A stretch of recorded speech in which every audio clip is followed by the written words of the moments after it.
예수님의 오심을 기다리는 이 소망의 계절, 주님이 주시는 특별한 은혜와 평강이 더욱더 여러분의 삶 속에 또 가정 위에 충만하시기를 다시금 주의 이름으로 축원드립니다. 기다림으로 한 해를 시작한다는 것이 참 뜻깊은 일이라고 생각을 합니다. 성경 창세기에도 보면 하나님께서 이 세상을 지으시면서 그 창조의 완수를 전하는 가운데 저녁이 되며 아침이 되니 그렇게 표현을 하고 있죠. 그 하루의 시작을 우리는 아침부터 시작하지만 창세기에 보면은 하루의 시작을 바로 저녁으로부터 시작해서 아침으로 이어지는 것임을 성경은 보여주고 있습니다. 우리의 시간 인식과는 정반대인 것은 저녁이라고 하는 것은 바로 어떤 쉼과 성찰의 시간이고 아침이라는 시간은 일을 시작하는 시간인데 오늘 교회적으로 보더라도 예수님이 오심을 기점으로 해서 한 해가 시작된다 그렇게 생각하는 것이 보통 우리들의 생각하는 방식인데 오늘 성경 말씀을 보면 예수님의 오심을 그냥 준비하고 기다리는 것에서부터 한 해를 시작한다 하는 의미가 창세기 말씀과 함께 연결되면서 참 큰 의미가 있다고 생각을 합니다.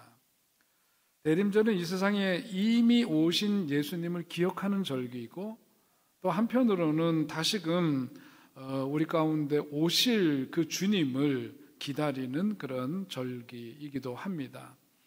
그래서 이미 오신 이미의 의미와 아직은 오지 않은 아직은 아니라고 하는 그 사이의 그 시간을 살고 있는 것이 우리들이고 바로 그 시간대를 살아가고 있는 우리들에게 주님께서는 오늘 이렇게 앞에 촛대에 불을 밝히는 것처럼 기쁨으로, 소망으로, 사랑으로, 평화로 오신 분이 바로 우리 주님이시죠. 자, 주님의 오심을 기다린 소망의 계절에 주시는 하나님의 말씀은 근데 뭐냐면 내가 너희들에게 뭐를 주러 왔느냐? 검을 주러 왔다. 그렇게 말씀을 하십니다.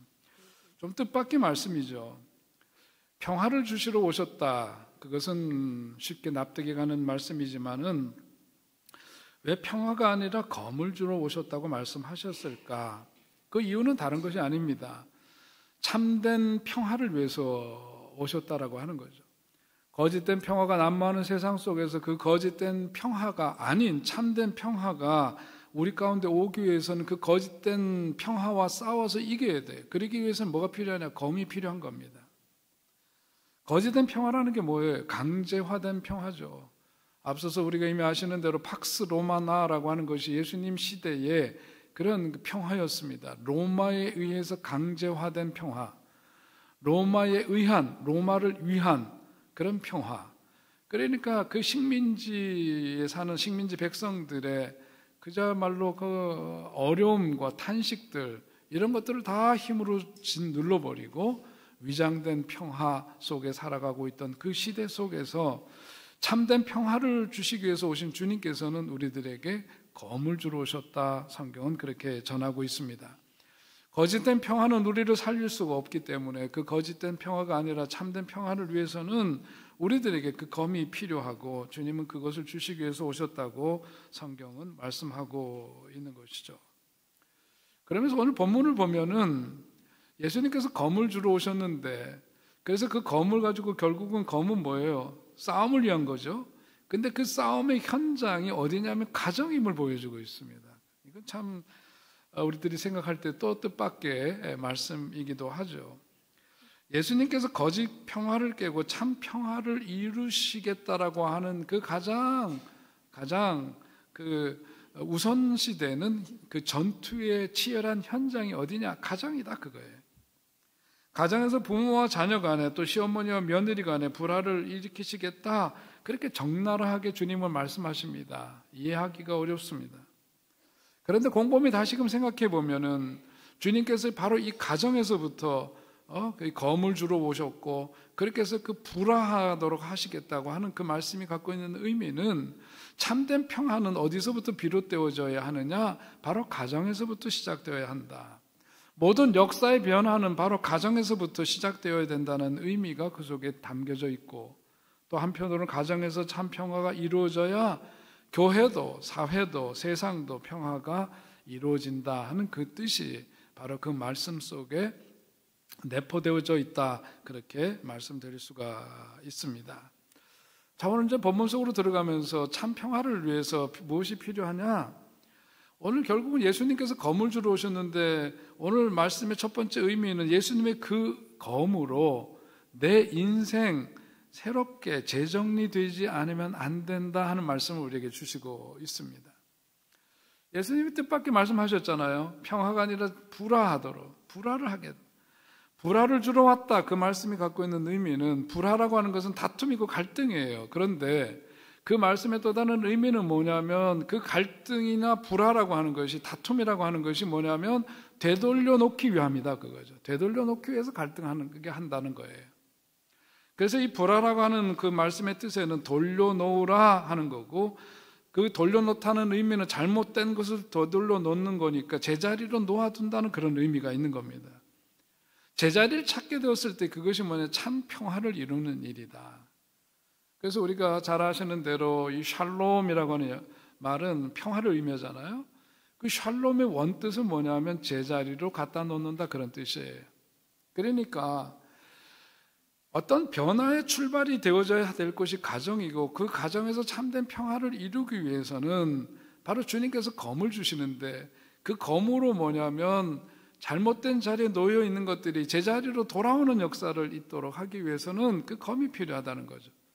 검은 보통 우리가 전쟁터에서 쓰이는 것이기도 하지만, 그 검, 칼이라고 하는 것은 수술용으로도 쓰이는 것처럼 오늘 우리들의 삶에 새롭게 재정리되지 않으면 안 되는 것들을 위해서 주님은 검을 주러 오셨다, 성경은 말씀하고 있는 겁니다. 여러분, 오늘 말씀 들으시면서 마음 가운데 내 삶 속에서 정말 되돌려 놓지 않으면 안 되는 것들이 있다면 뭘까를 한번 생각해 보시기 바랍니다. 돌려놓아야 할 것들이 참 많을 거예요. 무엇보다도 저는 생각하기에 내 속사람이 하나님과의 관계 속에서 제자리에 놓여 있어야 된다. 그것이 가장 우선이라는 말씀을 드리고 싶어요. 우리는 끊임없이 바깥과의 싸움 속에 치열하게 살아갑니다. 사실 그렇습니다. 쉬지 않고 바깥에 있는 것들과 싸우죠. 그래서 가정에서도 뭐냐면 자기가 아닌 누구와 싸워요. 가장 가까웠고 사랑해야 될 대상인 배우자하고 싸워요. 부부간에 다투죠. 가장 사랑해야 될 자녀들하고 다툽니다. 전쟁을 합니다. 직장에서나 교회에서도 미운 사람이 있고, 그러다 보니까 쉬지 않는 힘겨루기가 우리의 삶 속에서 있어요. 갈등이 끊이질 않습니다. 그러면서 때로 그 싸움, 그 전쟁에서 이기면 내 삶이 그것을 무찌르고 이김으로써 내 삶 속에 뭐가 찾아와? 평화가 오기를 기대하지만은 정작 그 싸움을 하면 할수록, 싸움의 강도가 높아지면 높아질수록 내 마음 속에서 평화는커녕 평화와는 전혀 거리가 먼 것이 내 삶 속에 더욱더 깊이 쌓이게 되는 것을 경험하게 됩니다. 그렇기 때문에 가장 우선해야 될 전쟁은 다른 게 아니에요. 진정한 전쟁은 자기 내면의 전쟁인 겁니다. 자기 내면의 전쟁이에요. 나 자신과의 싸움이 우선이에요. 이 싸움에서 내가 나를 하나님의 뜻 안에서 굴복시키는 승리가 있을 때 비로소 내 삶 속에, 내 내면 속에 뭐가 자리 잡아요? 평화가 자리 잡게 되는 겁니다. 그래서 예수님의 그 검에 맞아서 우리 자신이 먼저 새롭게 되어야 해요. 남들하고의 싸움에서 아무리 이기려고 발버둥을 치고 그래서 서로 이긴다고 하더라도 내 삶 속에 주님이 주시는 평화는 자리 잡을 수가 없습니다. 내 내면의 문제가 우선이에요. 성경에서 여러 곳에서 말씀하고 있지만 자기 자신을 정복하는 것이 다른 사람과 싸워서 이기는 것보다 더 중요한 승리다라고 하는 것을 성경 곳곳에서 말합니다. 때로 나와의 싸움에서 내가 이길 때 다른 사람과의 싸움은 비로소 그칠 수 있게 되는 거죠.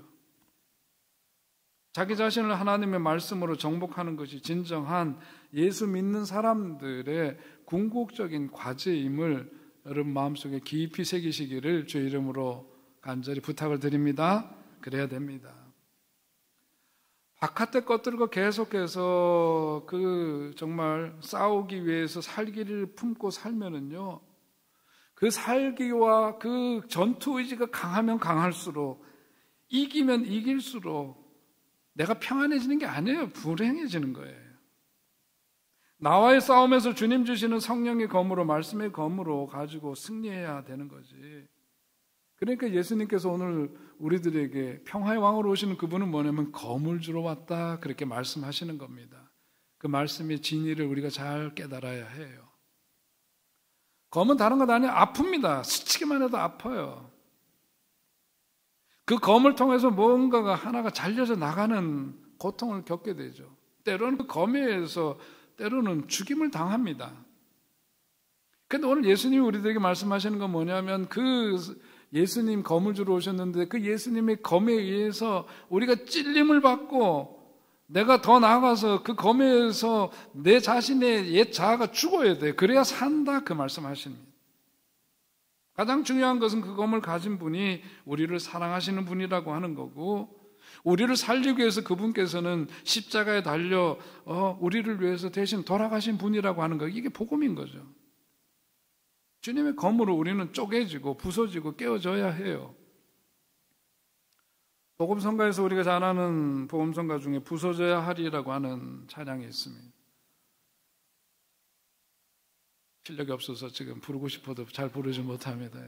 마음으로는 여기까지 올라와 있는데 부서져야 하리, 부서져야 하리, 무너져야 하리, 무너져야 하리. 윤배 집사님 반주만 조금 해줘. 나는 노래는 못 불러도 여러분 곡을 한번 생각하실 것 같아.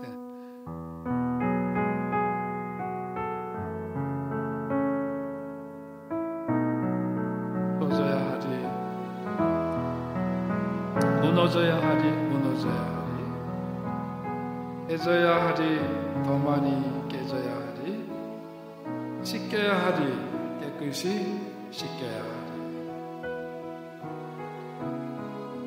다 버리고 다 붙이고 겸손히 낮아져도 그 앞에서 잠들고 자랑치 못할 거예요. 서져야 하리, 무너져야 하리, 깨져야 하리, 깨끗이 씻겨야 하리. 여러분 우리가 부서지고 깨어지고 그래야 합니다. 그런데 예수님 말씀하시는 것은요 우리 자신이 부서지고 깨어지고 그래서 산산조각난 파편화된 인생이 되어라는 얘기가 절대로 아닌 거예요. 파커 제이 파머라는 분이 깨어져서 조각나는 것이 아니라 깨어져서 열리는 것이 온전함이다 그런 말을 했습니다. 참 중요한 얘기인 것 같아요.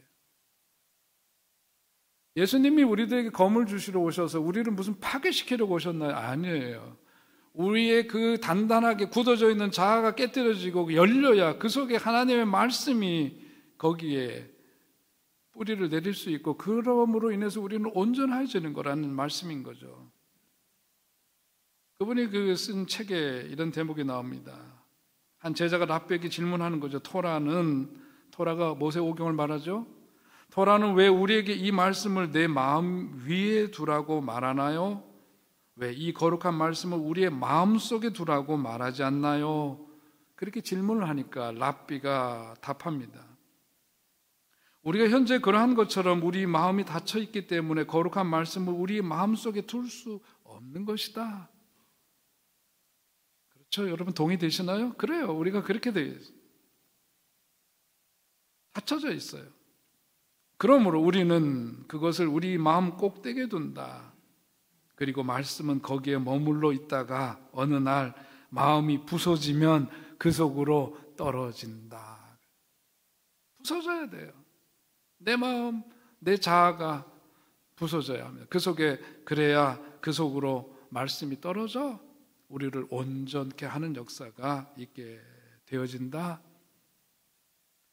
마음이 부서져야만 무엇에 의해서 주님의 검으로 성령의 검으로 하나님 말씀의 검으로 내 마음이 부서져야만 말씀이 우리의 마음속에 들어오게 되고 내 인생 새롭게 태어날 수 있고 새롭게 변화될 수 있다. 그 말씀을 우리에게 예수님은 주십니다.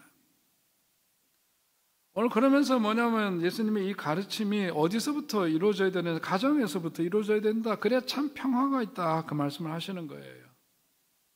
예수님이 사람의 원수가 자기 집안 식구리라 그렇게 말했습니다. 살다 보면 그러잖아요. 우리가 농담처럼 하는 얘기대로 옛날 어르신이 자기 배우자에 대해서 뭐라고 그러냐고 막 그러니까 그러잖아요. 왼수라고 그랬대잖아요. 살면서 살다 보니 가장 사랑해야 될 대상이 왼수예요. 저 왼수 덩어리입니다. 예수님 말씀하신 말씀 그대로예요. 사람의 원수가 다른 사람이 아니라 자기 집안 식구라. 그런데 이 세상에 오신 이유도 사람이 그 아버지와 또 딸이 어머니와 며느리가 시어머니와 불화하게 하려 합니다. 예수님 무슨 가정 파괴범입니까? 그럴 리가 없는 거죠. 왜 근데 이 말씀을 하셨느냐? 잘못된 평화, 위장된 그 평화를 깨뜨리시고 그래서 그 속에서 진정한 평화가 자리 잡도록 하시기 위해서 예수님 오셨다는 거예요. 그렇게 해서는 깨져야 된다는 거죠. 오늘 37절에 있는 말씀도 그런 겁니다. 진정한 어떤 평화에 이르려면 어떻게 되느냐? 상대방하고 열심히 힘겨루게 하면서 싸워서 이겨서 평화가 오는 것 아니고 어떻게 오늘 예수님 37절에 하신 말씀이 뭐냐면 내가 사랑하는 그 사람보다 누구를 더 사랑해야 돼? 예수님 사랑해야 된다. 믿으시기 바랍니다, 여러분. 결혼하면서도요, 신혼부부가 I love you, you love me 하지만 그 사람 얼마나 못 갑니다. 이상적인 결혼 깨지는 거 우리가 다 경험해 본 거예요. 그러나 진정한 사랑에 이르러서 살려면 어떻게 됩니까?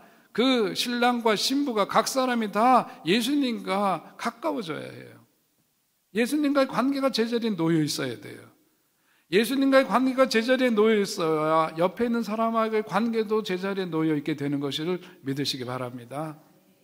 오늘 예수님이 그 얘기를 하시면서 질투의 하나님이시기 때문에 남보다 절대로 나를 먼저 사랑해야 돼, 다른 사람 사랑하면 안 돼, 이런 유치한 얘기하는 게 아니라 진정한 예수님이 말씀하시는 참된 평화가 우리의 삶 속에 자리 잡으려면 예수님 사랑하는 것을 우선하고 그 관계가 제자리에 놓여 있어야 그 다음에 옆에 있는 사람하고도 그 참된 평화에 이르를 수 있다. 가정이 진정한 평화로운 가정이 될 수 있다. 그러려면 예수님 사랑하는 것이 우선되어야 한다. 예수님 말씀이에요. 부모 자식도 그렇고 부부 관계도 마찬가지로 우리에겐 다 검이 필요합니다. 칼이 필요해요. 뭔가 재정리되지 않으면 안 돼요. 손보지 않으면 안 되는 것들이 우리들 속에 있는 겁니다. 기독교 가정연구소에서 오래전에 운전 습관을 가지고 아버지 유형에 대해서 얘기를 했는데 꼭 아버지라고 단정 짓지는 마시면 좋겠어요. 아버지만 죄짓고 사는 게 아니기 때문에. 아버지뿐만 아니라 모든 인간관계가 그래요. 첫 번째는 과속형이 있답니다. 과속형은 뭐냐면 기대 이상을 요구하는 부모예요. 모든 분야에서 뛰어나기를 바라는 거죠. 자기는 못하면서 자식들한테 그래요. 자녀들에게는 그들만의 시간표가 있고 꿈이 있다는 걸 인정하지 않습니다. 이런 아버지 밑에서, 이런 부모 밑에서 자란 자녀는 모든 인간관계를 승부의 개념으로 생각하면서 피곤하게 경쟁하면서 사는 자녀들이 되게 돼 있어요. 음주운전형이 있습니다. 이건 뭐냐면 자기의 신분을 잊어버리고 사는 거예요. 본분이 뭔지를 몰라요. 기분에 따라서 기준이 달라져요. 자녀들이 이런 부모 좋아할 리가 없습니다. 기피합니다. 그러다가 어느 날 부딪히면은 큰 상처를 입게 되는 거죠. 음주운전의 필연적인 결과는 사고로 이어지듯이 그렇게 되어 있어요. 뺑소니형도 있습니다. 자녀로부터 언제나 도피하는 거죠. 책임 회피하기에 익숙하고 핑계거리 찾는 데 익숙해요. 자녀는 늘 고독할 수밖에 없습니다. 이런 아버지, 이런 부모의 자녀는 자신감을 상실한 채 타인을 끊임없이 의심하거나 거짓말에 익숙해지고 방어적으로 살아가게 되어 있다는 점 기억해야 합니다. 신호 위반형도 있답니다. 규칙을 무시하고 도덕과 윤리 기준이 없는 거죠. 상식을 벗어난 행동을 하면서도 자책감을 느끼지 못하는 경우에 과정이 어떻든 간에 반드시 자신의 목적 달성만을 위해서 최고의 그것을 선으로 여기며 사는 사람입니다. 이런 자녀들은 뭐냐면 도덕적이고 윤리적인 기준을 잃고 살기 쉬워요. 끼어들기 형도 있답니다. 남의 영역을 쉽게 침범하고 늘 비교하면서 사는 거죠. 남과 어울리기 어려워요. 원망과 불평이 많으면서 자녀 앞에서 남의 험담 많이 합니다. 이런 아버지, 이런 부모의 자녀는 자기 주장을 합리화하고 둘러대기를 잘하고 거짓말 잘하게 돼 있어요. 강한 자에게 굴종하고 약한 자에게 가혹하기 쉬운 그런 유형이 있답니다. 추월형도 있습니다. 자녀의 필요를 기다리지 않고 먼저 주어버리는 과잉보호형에 해당되는데, 이런 부모일수록 어린 시절을 가난하게 살았거나 어렵게 살았던 흔적이 있다는 거죠. 이런 부모의 자녀는 스스로 문제를 해결할 능력과 창의성을 잃어버리게 된다는 문제가 있습니다. 중앙선 침범형도 있답니다. 끝으로 자녀의 삶을 지나치게 간섭하고 통제하는 삶을 말하는 거예요. 자연히 자녀는 부모로부터 이해받지 못한다고 느끼죠. 때에 따라서 자녀는 이렇게 되면 뭐냐면 논쟁하려고 들고 부모에 대해서 반격할 태세를 갖추고 그러는 거예요. 주의해야 해요. 그런데 오늘 인간사 속에서 보여지는 어떤 관계 속에서 이런 문제를 제가 말씀드렸지만은 예수님이 우리의 삶의 모범이고 기준 아니에요. 예수님은 인간관계 그렇게 하지 않으셨거든요. 가늠한 여인도 끝까지 그 사람이 인생 치유받고 새 사람 될 때까지 곁에서 따뜻하게 계셔주시는 분 예수님이십니다. 사마리아 여인이 하나님의 딸로서 존엄이 그 회복될 때까지 대화를 포기하지 않는 분이 예수님이세요. 삭개오를 만나서 그 가정에 들어가서 그 하루를 묵으시면서 그 가족들이 다 구원에 이르를 수 있도록 끝까지 가르치시고 함께 하시는 분 예수님이십니다. 그러니까 오늘 우리들이 추구하는 인생도 뭐냐면은 우리 식대로 그렇게 살면 안 된다는 거예요. 사람들이 많은 경우에 얘기하는 평화라고 하는 것은 혼돈하는 게 뭐냐면 편안함과 혼돈을 해요. 성경에서 말하는 평안과 편안함은 다른 겁니다. 다른 거예요. 편안하다라고 하는 것은 뭐냐면 사람들이 자기 편리를 위한 거예요. 편리한 것이 좋기는 물론 합니다만, 그러나 때로 그 인간의 편리함이 하나님이 원하시는 것이 아닌 경우도 있어요. 그렇죠? 또 나의 편리함이 다른 사람에게는 편리하지 않은 것일 수도 있어요.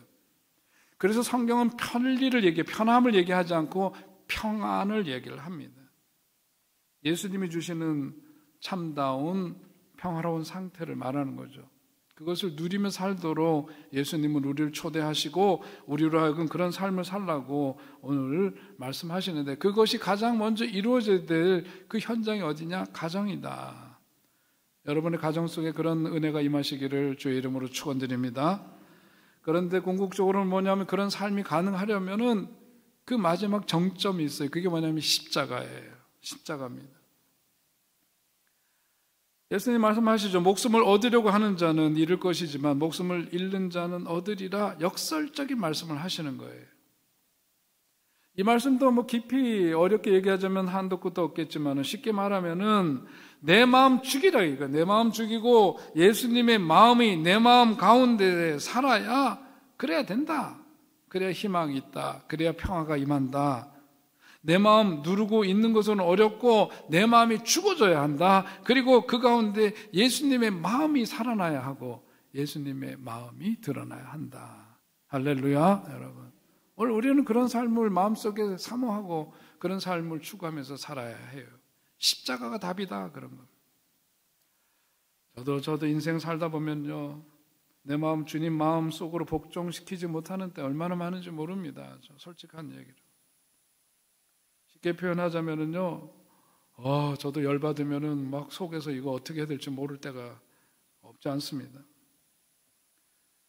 목회를 하면서도 그렇고 다른 사람과의 관계 속에서도 보자면 저런 인간이 정말 다 있나 이런 생각을 할 때가 없지 않다는 말씀이죠.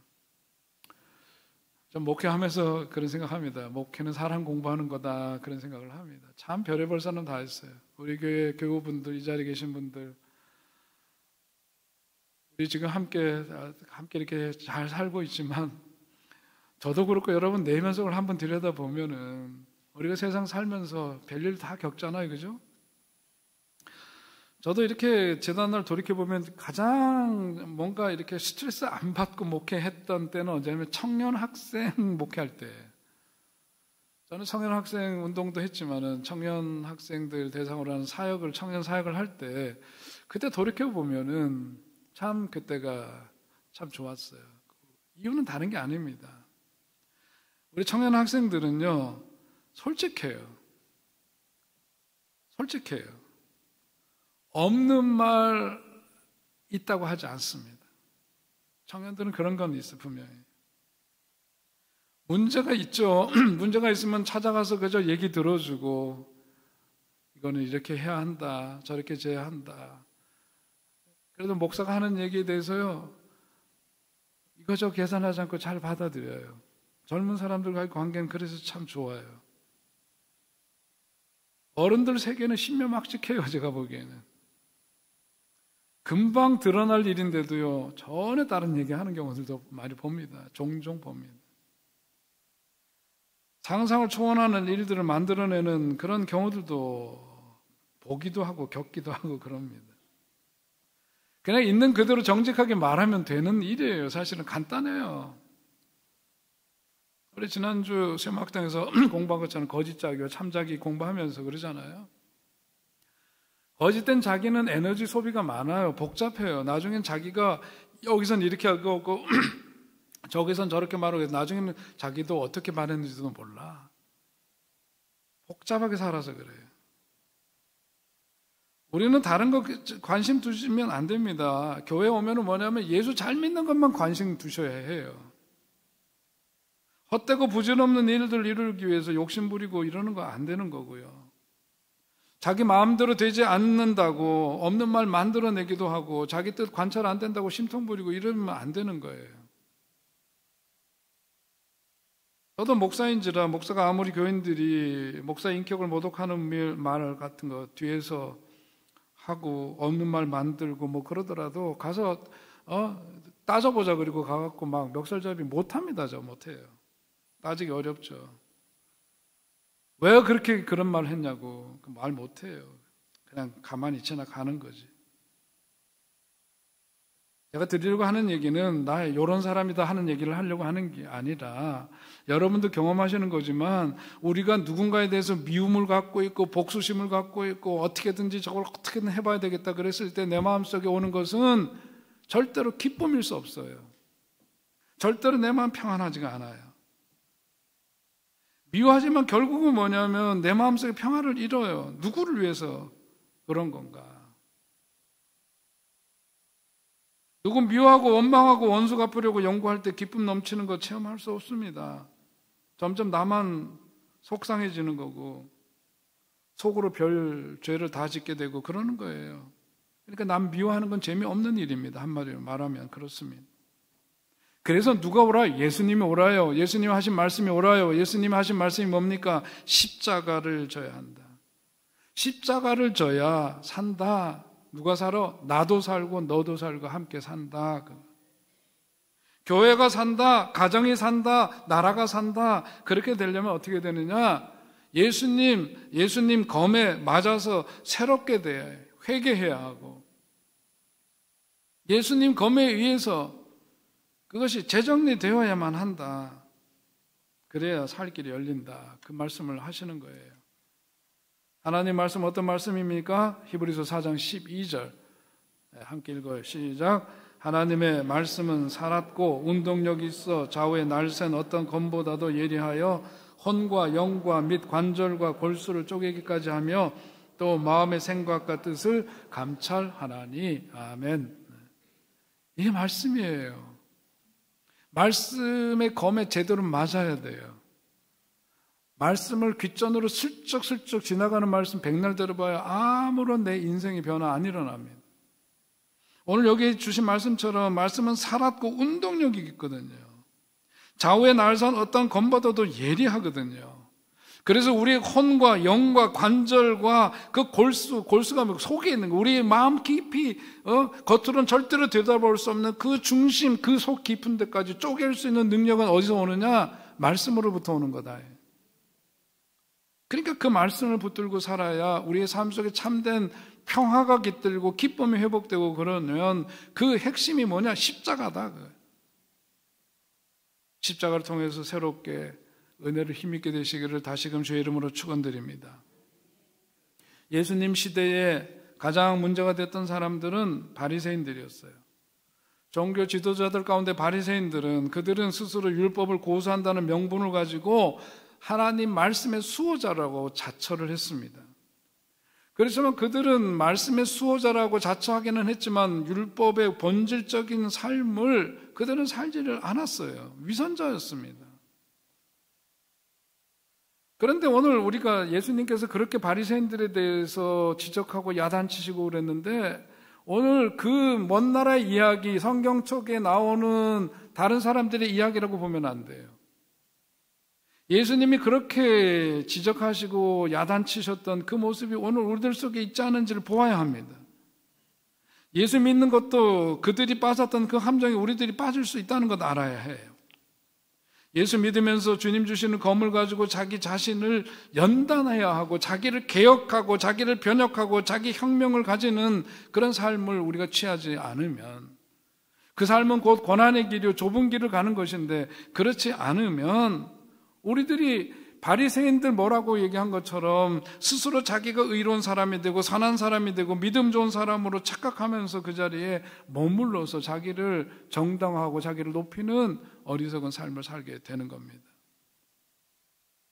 그러니까 예수님 믿으면서 제일 위험한 것이 뭐냐면 자기 착각이에요. 예수님 믿기 때문에 우리는 믿지 않는 사람들보다 우월하다는 것 아닙니다. 그거 아니에요. 우리가 하는 것이 모두 예수의 이름으로 정당화된다고 생각하는 것도 잘못된 판단입니다. 그게 역사 속에서 뭘로 나타나요? 그게 십자군 전쟁으로 나타난 거고 그런 거잖아요.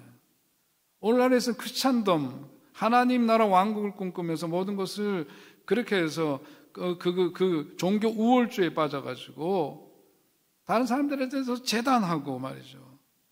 선교 현장 속에서 그런 식으로 하니까 안 되는 거거든요. 복음이 제대로 전달이 안 돼요. 전해질 수가 없어요. 십자가를 진다라고 하는 것은 인생 좁은 길 가는 겁니다. 어려워요. 힘들어요. 그거 쉬운 거 아니에요.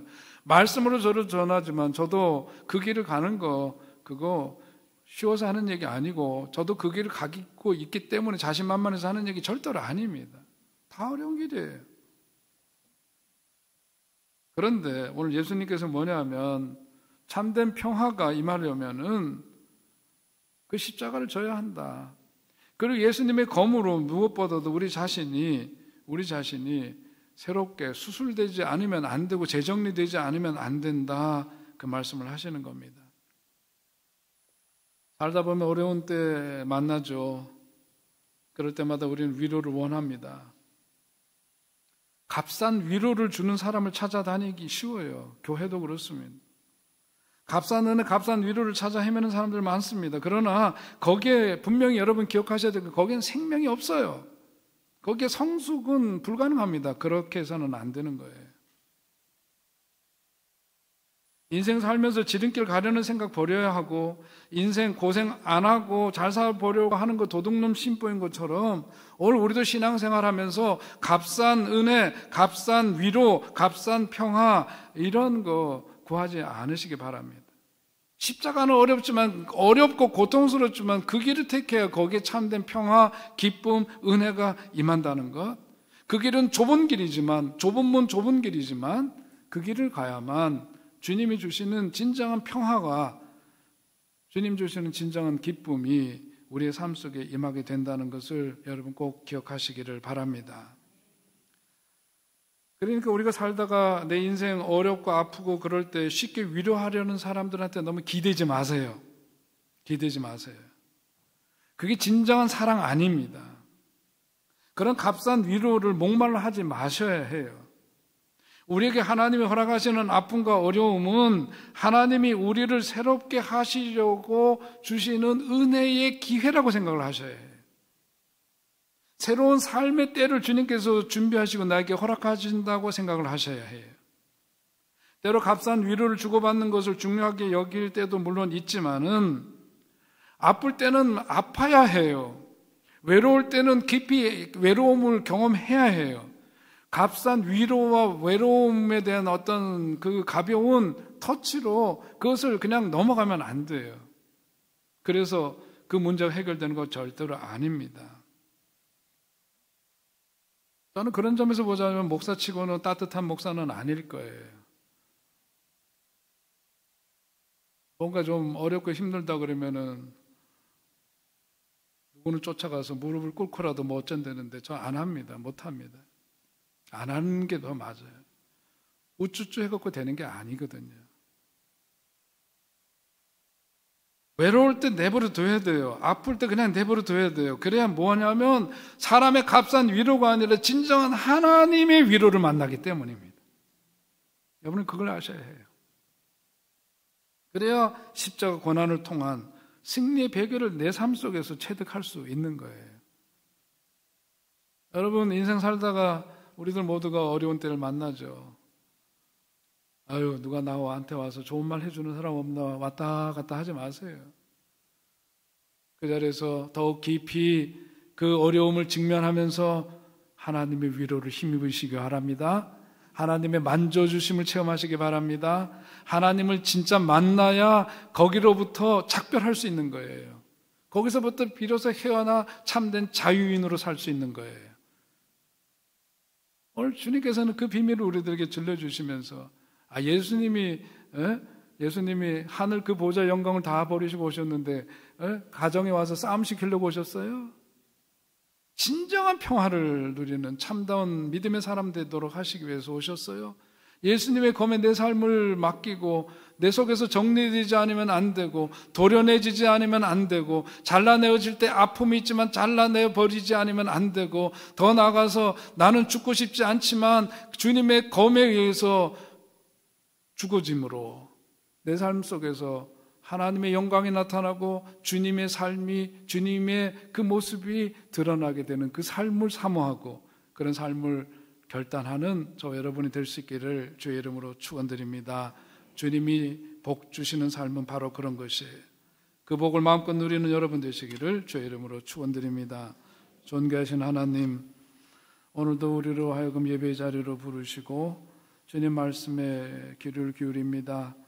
주님의 오심을 기다리는 이 대망의 계절인데 주님 여전히 나는 살아있고 주님이 드러나셔야 되는데 주님의 자취를 채취를 어디서 찾을 수 없는 그런 우리들의 모습도 보게 됩니다.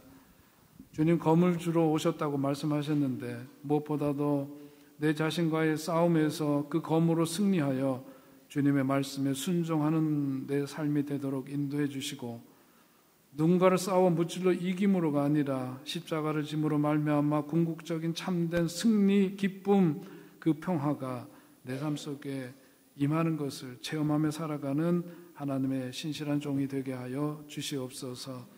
오늘도 우리가 어렵고 힘든 세상 살아가는데 그런 모든 과정들이 나를 새롭게 하시고 나를 성장시키시고 더욱더 아름다운 믿음의 사람으로 변화시키시려는 하나님의 깊은 경륜과 섭리하심 있음을 깨달아 내 삶 속에 주어진 일들을 오직 주의 말씀으로 마주하고 이기며 나아가는 그런 성도들 다 되게 하여 주시옵소서. 예수님의 이름으로 축복하며 기도하옵나이다. 아멘.